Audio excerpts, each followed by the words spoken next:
Hey, have you ever looked up at your roof and thought, those shingles don't look quite right? Well, it's a super common thing to see, and we're going to break down exactly what's going on up there real quick. From the ground, you might just see the edges kind of rippling up, or maybe a corner is sticking up. But here's something most folks don't realize. There's actually a big difference between a shingle curling and one that's lifting. Yeah, people tend to use those words for the same thing, but they're not. They're actually two different problems, and they point to totally different causes. So real simple, curling is when the shingle itself is actually bending, kind of like a potato chip. Lifting is when the whole shingle has just come unstuck from the roof deck. And, figuring out which one it is, well, that's the key to finding out what's really going on. All right, so let's get into the main culprits. What's the why behind all this warping and pulling up?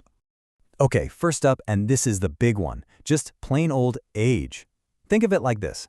Over time, the natural oils and the asphalt dry out.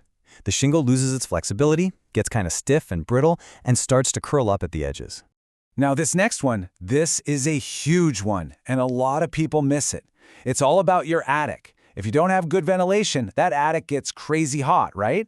Well, that heat is literally baking your shingles from below, while the sun is baking them from above. That uneven heat is a recipe for warping. And then there's moisture. If the underside of the shingle gets damp, maybe from a really humid attic, it can swell up, causing the shingle to cup upwards. It's all about that imbalance. And then, of course, you've got a couple other possibilities. Sometimes it's an installation issue, like, say, someone put new shingles right over an old bumpy roof. Or, a really strong wind can just break that factory seal and start to lift the shingle right up. Okay, so let's bring this home. How does all this play out right here in South Jersey? Well, let me tell you, our weather definitely has a say in it. It's so true. We go from those super hot, humid summer days to those crazy thunderstorms. That's a ton of stress on your roof, and it just speeds up all these problems we've been talking about. All right, so what's your next step if you're looking at your own roof and seeing this? Naturally, the first thing that pops into your head is probably the big question. Oh man, do I need a whole new roof? And here's the good news. Not always, but you definitely can't ignore it.